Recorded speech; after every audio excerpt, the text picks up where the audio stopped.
स्वागत है दोस्तों स्पाइडरमैन 94 कॉमिक सीरीज के एक और धमाकेदार एपिसोड में। पिछले एपिसोड में हमने देखा था कि कैसे विलेन मोर्लन ने अपने ही साथी केन को मौत की घाट उतार दिया था और अब वो एक अंडरग्राउंड लैब में उसके क्लोन्स तैयार कर रहा है। लेकिन कहानी यहीं खत्म नहीं होती। आज हम शुरू करने वाले हैं इशू #2 रीबर्थ रीडीथ। तो चलिए देखते हैं कि आगे कहानी में क्या नया ट्विस्ट आने वाला है। तो अब आने की शुरुआत होती है मोर्लन की अंडरग्राउंड लैब से, जहां एक ब्लू फ्लूइड से भरे टैंक के अंदर सिर्फ एक छोटा सा सेल मौजूद है। देखते ही देखते वो सेल डिवाइड होकर एक एम्ब्रियो में बदल जाता है, फिर एक छोटे बच्चे में, और कुछ ही पलों में टैंक की ट्यूब्स और मिस्टीरियस टेक्नोलॉजी की मदद से वही बच्चा एक जवान इंसान में बदल जाता है। तभी मोर्लन उसके पास आता है और कहता है, मेरे बेटे तुम्हारा फिर से स्वागत है। मोर्लन उस टैंक से उस नए क्लोन को बाहर निकालता है, लेकिन ये कोई आम इंसान नहीं है। ये क्लोन और कोई नहीं बल्कि खुद केन है। केन तेजी से सांस ले रहा है, उसके पूरे शरीर से लिक्विड टपक रहा है और वो लगभग बेहोशी की हालत में है। तभी मोर्लन उसकी तरफ देखकर सिर्फ इतना कहता है, मैं खुद। और दोस्तों यहीं से शुरू होता है हमारा चैप्टर 2 रीबर्थ या रीडेथ। मोर्लन केन को अपनी गोद में उठाता है और एक बेड पर ले जाकर लिटा देता है। वो केन से कहता है कि उसे डरने या उससे लड़ने की कोई ज़रूरत नहीं है, क्योंकि वो पिछले कई सालों में इस पूरे प्रोसेस से सैकड़ों बार गुजर चुका है। लेकिन दोस्तों यही मोर्लन एक बहुत बड़ा और डरावना राज खोलता है। केन किसी और के सेल से नहीं बल्कि खुद मोर्लन के अपने सेल से बनाया गया क्लोन है। वो पैदा होता है, कुछ समय तक जीता है और फिर बार बार मर जाता है। लेकिन हर बार केन के डीएनए में एक घातक डिफेक्ट होता है, सेल्यूलर डीजेनरेशन, यानी शरीर की कोशिकाओं का लगातार खराब होते जाना। जैसे ही केन का नया शरीर बनता है, उसकी बॉडी अंदर से सड़ने लगती है और उसके चेहरे पर अजीब और डरावने घाव उभरने लगते हैं। मोर्लन के मुताबिक केन उसकी सबसे बड़ी अचीवमेंट भी है और उसकी सबसे दर्दनाक फेलियर भी।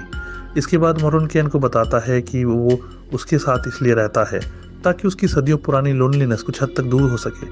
लेकिन इसके पीछे छिपी असली सच्चाई और भी ज़्यादा खौफनाक है। जब केन का शरीर पूरी तरह ख़त्म होने की कगार पर पहुंच जाता है, तब मोर्लन उसकी बची हुई सारी लाइफ एनर्जी को ऑब्जॉर्व कर लेता है और उसी एनर्जी की मदद से खुद को जिंदा और जवान बनाए रखता है। इसके बाद मोर्लन केन से सो जाने के लिए कहता है और कमरे से बाहर निकल जाता है। लेकिन जैसे ही मोर्लन दरवाजे से बाहर कदम रखता है, अंधेरे में केन की नीली आंखें अचानक खुल जाती हैं। केन बेहोश नहीं था, वो शुरू से होश में था और मोर्लन की कही हुई एक एक बात सुन चुका था। अब कहानी कट होती है सीधे डेलाइट में। न्यूयॉर्क सिटी के आसमान में हमारा स्पाइडरमैन आराम से स्विंगिंग करते हुए आगे बढ़ रहा है। लेकिन इस बार पीटर के दिमाग में एक अलग ही सवाल चल रहा है। वो आंट आना की कही हुई बातों के बारे में सोच रहा है। क्या उसे एमजे के साथ एक नई जिंदगी शुरू करने के लिए स्पाइडरमैन बनना छोड़ देना चाहिए? लेकिन पीटर अपनी सोच पूरी कर पाता उससे पहले ही उसका स्पाइडर सेंस अचानक पागलों की तरह टिंगल करने लगता है। स्पाइडी तुरंत रुकता है, नीचे देखता है और हैरानी से बोलता है, रुको जरा, क्या वो एक केला है? और अगले ही पल क्या बूम, वो केला हवा में ही एक बॉम्ब की तरह फट जाता है। स्पाइडी तुरंत जंप करके एक ट्रैफिक लाइट के टावर पर लैंड करता है और सामने देखता है 3 बेहद अजीब और मजेदार विलन्स को। एक भालू की सूट में है द ग्रिजली, दूसरा एक अजीब सा रोबोटिक कैंगरू सूट पहने हुए है द कैंगरू, और तीसरा वही है जिसने केला फेंका था द गिबॉन। स्पाइडी ये देखकर अपना सिर पकड़ लेता है और मन ही मन सोचता है, कम ऑन गाइस, अभी तो जेल से बाहर आए थे और अब वापस अंदर जाने की इतनी जल्दी है क्या? वहीं आसपास खड़े लोग भी इन तीनों विलन्स को देखकर हंसने लगते हैं। लेकिन स्पाइडी के लिए ये कोई मजाक नहीं था, क्योंकि अब उसे इन तीनों को फिर से रोकना था। ग्रिजली और गिबॉन एक साथ चिल्लाते हैं, अगर हम तीनों ने तुम्हें हरा दिया तो मार्केट में हमारी इज्जत और भी बढ़ जाएगी। और दोनों एक साथ स्पाइडी पर हमला कर देते हैं। लेकिन स्पाइडरमैन तो स्पाइडरमैन है, वो हवा में एक शानदार फ्लिप मारता है और दोनों को आपस में ही भिड़ा देता है। स्पाइडी हंसते हुए कहता है, भाइयों वायलेंस छोड़ो, ये कार्टून वाले कॉस्ट्यूम्स उतारो, ग्रुप थेरेपी ज्वाइन करो, मैं तुम्हारी सज़ा कम करवाने की रिकमेंडेशन भी दे दूंगा। तभी कैंगरू पीछे से अचानक चिल्लाता है, बैंज एआई, और पूरी ताकत से स्पाइडी पर जंप करता है। लेकिन स्पाइडी उसे देखे बिना ही पीछे घूमता है और उसके मुंह पर एक ज़बरदस्त पंच जड़ देता है।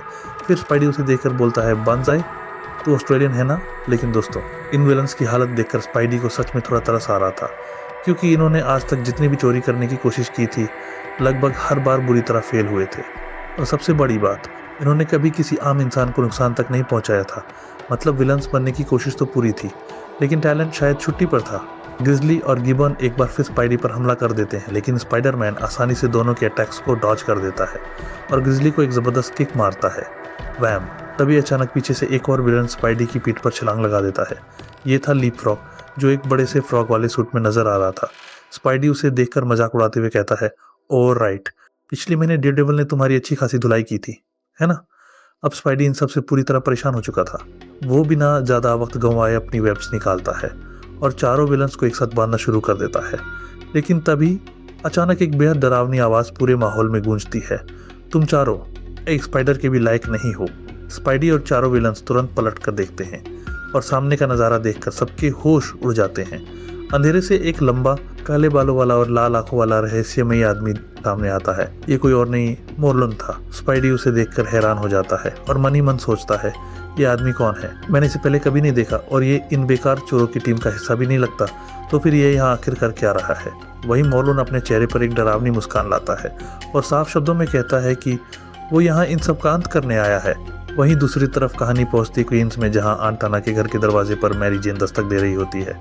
कुछ देर नॉक करने के बाद आखिरकार आंट आना दरवाज़ा खोलती हैं। एंड आना अभी भी थोड़ी नाराज़ होती हैं और उन्हें लगता है कि एमजे शायद फिर से उन्हें इंसल्ट करने आई है। वो ताना मारते हुए कहती हैं, मुझे लगा था कि कल रात के बाद तुम मेरी शक्ल भी नहीं देखना चाहती होगी। लेकिन इस बार एमजे बिल्कुल शांत होती है, उसकी आंखों में हल्की नमी होती है और वो बस इतना कहती है, मैं माफ़ी मांगने आई हूँ। ये सुनते ही आंट आना का गुस्सा थोड़ा शांत पड़ जाता है और वो एमजे को गले लगा लेती है। इसके बाद दोनों डाइनिंग टेबल पर बैठकर चाय पीती हैं और पुरानी यादों को याद करते हुए कुछ देर दिल की बातें करती हैं। माहौल धीरे धीरे फिर से नॉर्मल होने लगता है, लेकिन जैसे ही एमजे कहती है कि उसे एक जॉब इंटरव्यू के लिए निकलना है, आंट आना फिर से अपने पुराने अंदाज में आ जाती हैं। वो ताना मारते हुए कहती हैं, तुम्हारा पति डेली ब्यूगल में बेकार सी फोटोज खींचकर तुम्हारा खर्चा नहीं उठा सकता है ना? ये बात सुनकर एमजे फिर से गुस्सा हो जाती है। वो बिना कुछ कहे वहाँ से जाने लगती है, लेकिन जाने से ठीक पहले आंट आना उसके दिमाग में एक ऐसा सवाल छोड़ देती हैं जो एमजे को अंदर तक परेशान कर देता है। वो कहती हैं, क्या तुम कल रात इसलिए इतनी गुस्सा थी क्योंकि कहीं ना कहीं तुम्हें भी लगता है कि मैं सही कह रही हूँ? एमजे इस सवाल का कोई जवाब नहीं देती, वो बस उदास मन से वहाँ से चली जाती है। लेकिन अब एक बड़ा सवाल खड़ा हो चुका है, क्या सच में एमजे को पीटर के स्पाइडरमैन होने से परेशानी होने लगी है? क्या वो भी चाहती है कि पीटर अपनी सुपर हीरो वाली ज़िंदगी छोड़कर एक नॉर्मल लाइफ जिए? और अब कहानी वापस पहुंचती है एक्शन पर। मोरलून बिना किसी हथियार या स्पेशल सूट के इन विलन्स की ऐसी धुलाई कर रहा था जैसे ये कोई इंसान नहीं बल्कि उसके सामने रखी खिलौने हों। सबसे पहले मोरलून विलन के सीने पर इतनी जोरदार चोट करता है कि वो हवा में उड़ता हुआ काफ़ी दूर जाकर गिरता है। इसके बाद मोरलून कंगारू को उसकी पूंछ से पकड़ता है और उसे किसी खिलौने की तरह सीधा बिल्डिंग की दीवार पर दे मारता है। ये सब देखकर हमारा स्पाइडी भी समझ जाता है कि मामला काफ़ी सीरियस है। तभी ग्रिजली पीछे से मोरलून पर झपटता है और चिल्लाता है, सरप्राइज बड़ी, अब मैं तुम्हें बीच से तोड़ दूंगा। लेकिन मोरलून बिना पीछे देखे ही ग्रिजली को हवा में पकड़ लेता है और अगले ही पल वो ग्रिजली को इतनी बुरी तरह जमीन पर पटकता है कि सड़क तक में एक गड्ढा बन जाता है। अब मोरलून ग्रिजली की गर्दन पर अपना पैर रख देता है और उसे खत्म करने ही वाला होता है कि तभी स्पाइडी बीच में कूद पड़ता है। स्पाइडी चिल्लाता है, अरे आराम से दोस्त, इन्हें मारने की कोई ज़रूरत नहीं है।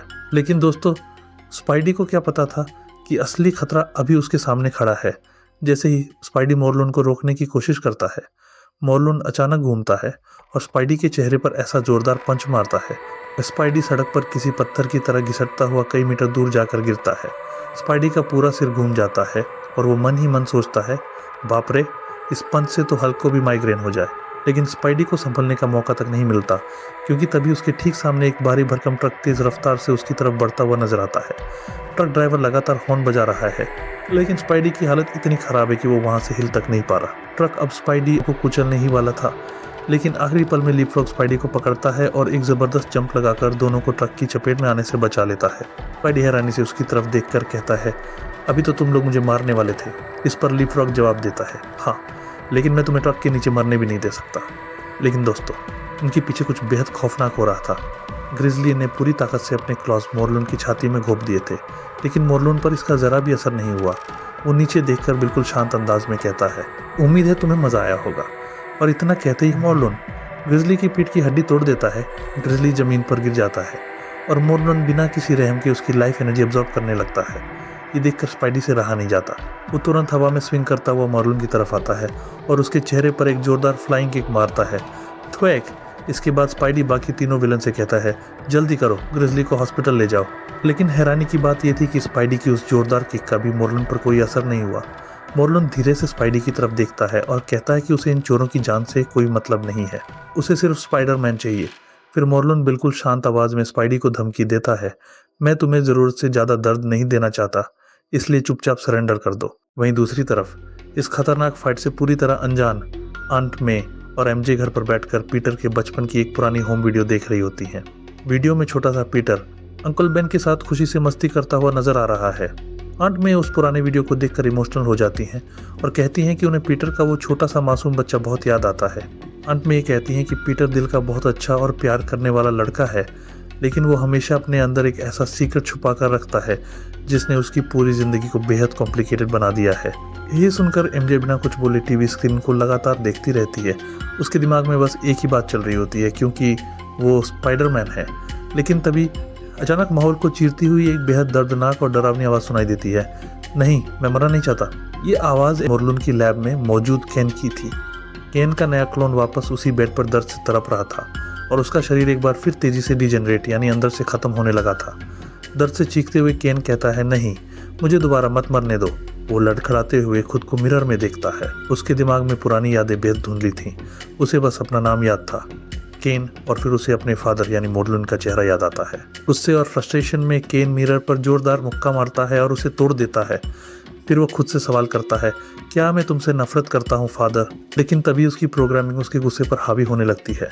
केन को याद आता है कि उसकी ज़िंदगी का सबसे बड़ा मकसद क्या है, मोरलून की सेवा करना और उसके लिए द स्पाइडर यानी पीटर पार्कर को ढूंढकर उसके पास लाना। लेकिन इस बार केन अपना मिशन पूरा नहीं कर पाया था। वो फेल हो चुका था और शायद इसी फेलियर की वजह से अब केन के अंदर पहली बार एक खतरनाक सवाल जन्म ले रहा था। क्या वो सच में मोरलून का गुलाम है, या उसके अंदर खुद की कोई इच्छा भी बाकी है? और अब वापस आते हैं सड़कों पर, जहां स्पाइडरमैन सच में अपनी ज़िंदगी की सबसे बुरी पिटाई झेल रहा था। मोरलून की स्पीड और ताकत इतनी ज़्यादा थी कि स्पाइडी को खुद को डिफेंड करने तक का मौका नहीं मिल रहा था। मोरलून लगातार स्पाइडी पर ताबड़तोड़ पंचेस बरसाता है। एक पंच इतना जोरदार था कि स्पाइडी हवा में उड़ता हुआ सीधा एक कपड़ों की दुकान के ग्लास विंडो से टकराता है और कांच तोड़ते हुए अंदर जा गिरता है। मोरलून भी दुकान के अंदर पहुंच जाता है, स्पाइडी को गले से पकड़कर हवा में उठा लेता है और एक बार फिर बेहद शांत आवाज़ में कहता है, सरेंडर कर दो। लेकिन हमारा स्पाइडी इतनी आसानी से हार मानने वाला कहाँ था? और जवाब देता है, कभी नहीं। ये सुनते ही मोरलून गुस्से में स्पाइडी के चेहरे पर एक और खतरनाक पंच मारता है। स्पाइडी फिर से दुकान से बाहर हवा में उड़ता हुआ सड़क पर जा गिरता है। मोरलून उसे देखकर अहंकार से कहता है कि स्पाइडी एक भ्रम में जी रहा है। उसे लगता है कि वो बहुत ताकतवर है, जबकि असलियत में उसके सामने उसकी कोई बराबरी ही नहीं है। मोरलून को पूरा यकीन था कि अब उसकी जीत है, लेकिन मोरलून को बिल्कुल भी अंदाजा नहीं था कि उनकी इस खतरनाक फाइट को एक रूफटॉप से कोई और भी चुपचाप देख रहा था। और वो कोई ऐसा वैसा इंसान नहीं था।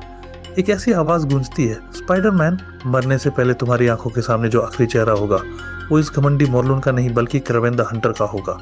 और दोस्तों, स्क्रीन पर एक जायंट लायन के साथ खड़ा नजर आता है, स्पाइडरमैन का सबसे खतरनाक हंटर, क्रेवेन द हंटर। और इसी गूज़बम्प्स देने वाले सीन के साथ स्पाइडरमैन 94 का इशू #2 खत्म हो जाता है। अब सवाल ये है, एक तरफ है ऑलमोस्ट अनस्टॉपेबल मोरलून और दूसरी तरफ आ चुका है क्रेवेन द हंटर। तो क्या हमारा स्पाइडी इन दोनों खतरनाक हंटर्स का एक साथ सामना कर पाएगा? और क्रेवेन आखिर स्पाइडरमैन का शिकार करने क्यों आया है? ये सब जानने के लिए जुड़े रहिए हमारे साथ एपिसोड 3 में। अगर आपको आज की एक्सप्लेनेशन पसंद आई हो तो वीडियो को लाइक ज़रूर करें, अपने दोस्तों के साथ शेयर करें और चैनल को सब्सक्राइब करना बिल्कुल मत भूलना। और कमेंट करके ज़रूर बताइए आपके हिसाब से स्पाइडी, मोरलून और क्रेवेन दोनों से कैसे बचेगा। मिलते हैं आपसे एपिसोड 3 में, तब तक के लिए कीप स्विंगिंग।